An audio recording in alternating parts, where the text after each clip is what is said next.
A'udzubillahi minasyaitonirrajim. Bismillahirrahmanirrahim.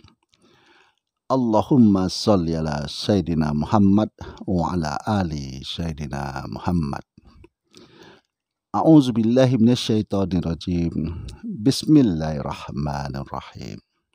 Rabbi sadri sadri wa yassirli amri wahlul 'uqdatam min lisani yafqahu qawli. Assalamualaikum warahmatullahi wabarakatuh. Sahabat-sahabatku, saudara-saudaraku, dimanapun Anda berada, baik yang tinggal di dalam negeri maupun yang tinggal di luar negeri. Semoga hari-hari saudara penuh dengan kebahagiaan, penuh dengan kekuatan keimanan, sehingga tidak mudah digoyahkan dengan paham-paham yang muncul belakangan. Tetap teguh dan yakin kepada ajaran-ajaran ulama-ulama terdahulu. Nah, saudaraku, dimanapun Anda berada, pada hari ini saya ingin mengajak saudaraku untuk merenungkan dan memikirkan salah satu ceramah dari Ustadz Wahabi Salafi yang mengatakan bahwa jemaah tabligh itu adalah bid'ah. Nah, apa yang diperbuat jemaah tabligh itu bid'ah. Apakah ini benar atau tidak? Ataukah ini karena kegagalpahaman daripada jemaah Wahabi Salafi, sehingga akal mereka tidak sampai kepada ajaran yang dilakukan jemaah tabligh. Yuk kita pikirkan dan kita renungkan bersama. Jemaah tabligh ini asal muasalnya dari India. Nah, siapa yang memunculkan adanya jemaah tabligh ini? Jemaah tabligh ini muncul semenjak yang dibawa oleh Syekh Maulana Muhammad Ilyas. Nah, Syekh Muhammad Ilyas ini itu lahir pada tahun 1303 Hijriah di desa Kandalah di kawasan Muzaffar Nagar, Uttar Pradesh, India. Nah, ayahnya bernama Syekh Ismail, salah seorang ulama besar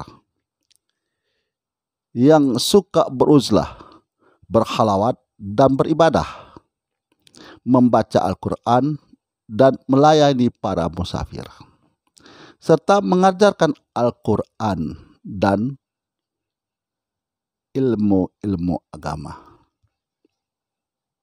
Sementara ibunda dari Syekh Muhammad Ilyas itu bernama Safiyah.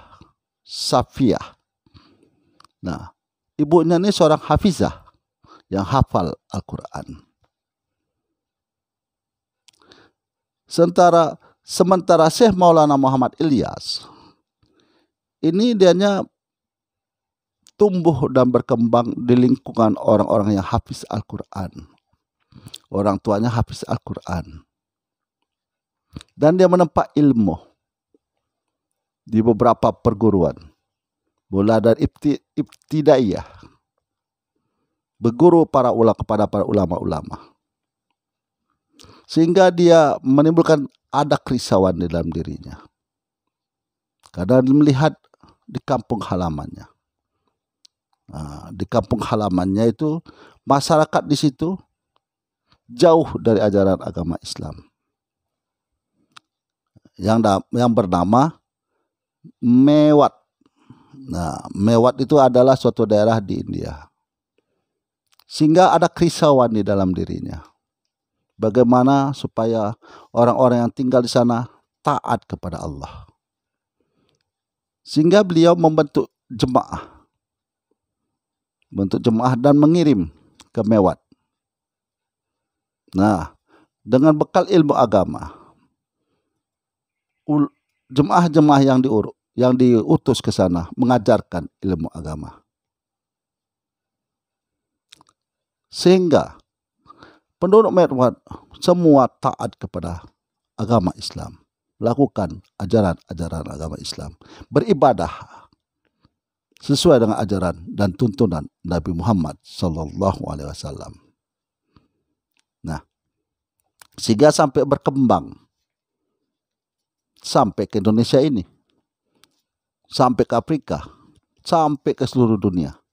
Karena siapa? Karena jemaah tablik. Sementara Ustadz Wahabi Salafi, penceramah Wahabi Salafi, mengatakan bahwa pengembaraan berkelana tidak ada ajaran di dalam agama Islam. Kalau kita pakai logika, karena Allah selalu memerintahkan kita menggunakan pikiran.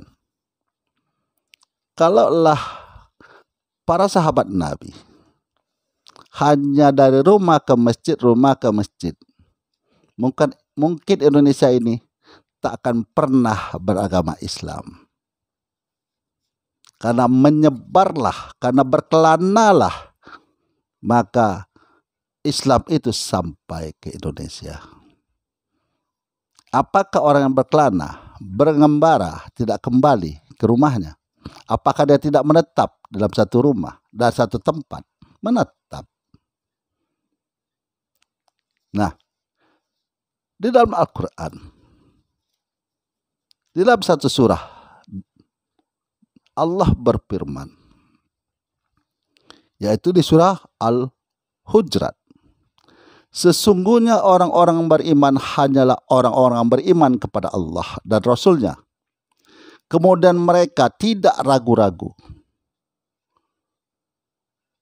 Dan mereka berjihad dengan harta dan nyawanya.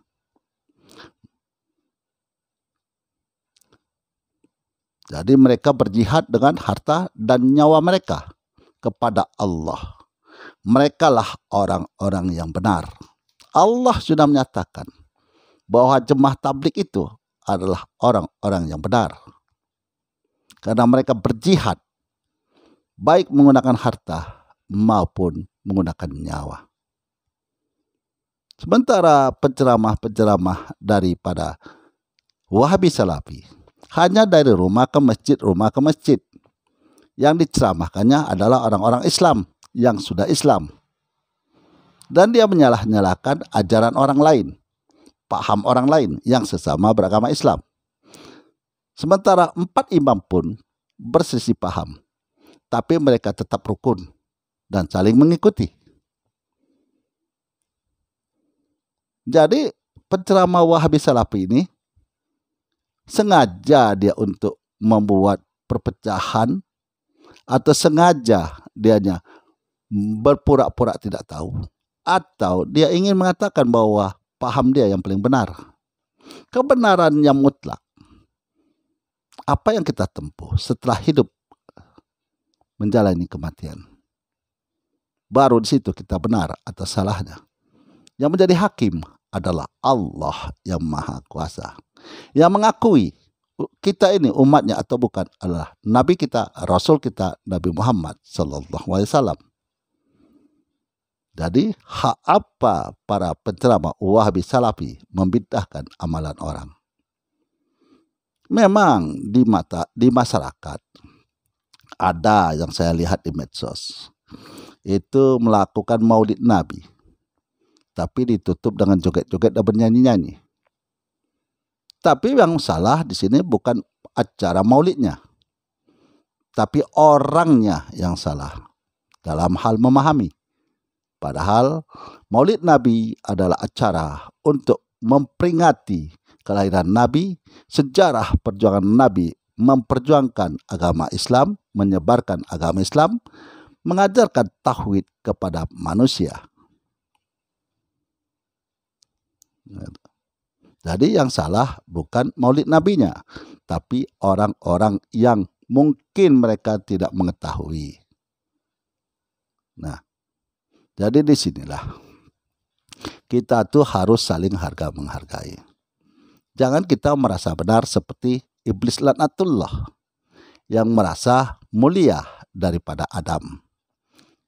Karena Adam terbuat dari tanah, sementara iblis terbuat dari api. Dia merasa lebih mulia daripada Adam. Dan Wahabi Salafi pun merasa dia yang paling benar. Padahal kebenaran itu mutlak milik Allah. Kebenaran itu akan kita lihat dan akan sama kita saksikan apabila kita telah meninggalkan dunia ini. Allah Maha Tahu. Manusia bisa kita tipu, manusia bisa kita bohongi, tapi Allah tak akan pernah bisa kita tipu dan tidak pernah bisa kita bohongi. Allah Maha Tahu. Nah, begitulah sahabat-sahabatku dimanapun Anda berada. Saya kutip lagi dari perkataan Imam Ibnu Qayyim.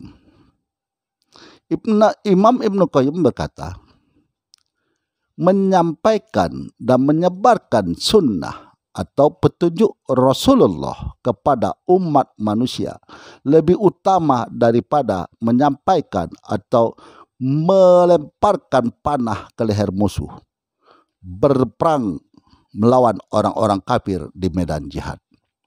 Jadi menyampaikan ajaran Rasul, ajaran Nabi kita Nabi Muhammad SAW lebih utama daripada kita berperang melawan orang-orang kafir.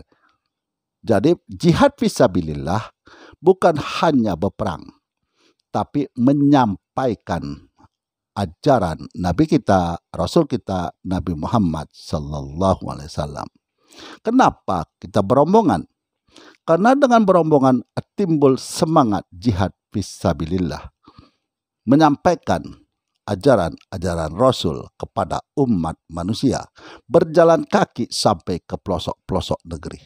Sementara penceramah-penceramah Wahabi Salafi hanya sampai masjid. Hanya sampai masjid. Dari rumah naik mobil sampai masjid, lalu pulang. Menerima honor. Sementara jemaah tabligh malah mengeluarkan uang untuk berdakwah. Bukan berdakwah untuk mendapatkan uang. Tapi jemaah tabligh berdakwah dengan mengeluarkan uang. Berjihad di jalan Allah. Berjihad di jalan Allah dengan menggunakan nyawa dan harta. Benar adanya. Gimana dibilang bid'ah? Jadi jangan kita melihat sesuatu dengan kulit. Kalau kita melihat kulit, kita beli buah. Kita lihat buah itu nampak bagus, cantik dan menawan, mengundang selera makan. Begitu kita buka, ternyata buah tersebut busuk dan berulat. Hanya kita memandang kepada kulit. Memandang dari luar. Jadi seolah-olah bagus. Ketika kita beli dan kita mau makan, ternyata busuk dan berulat.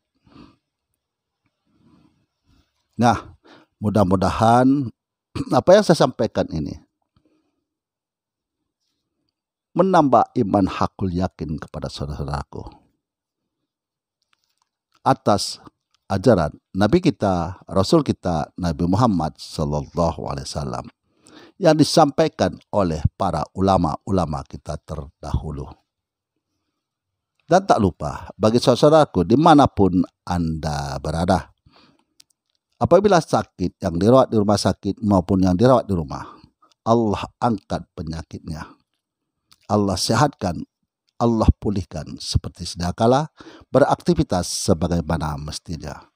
Akhirul kalam, saya akhiri dengan Assalamualaikum warahmatullahi wabarakatuh.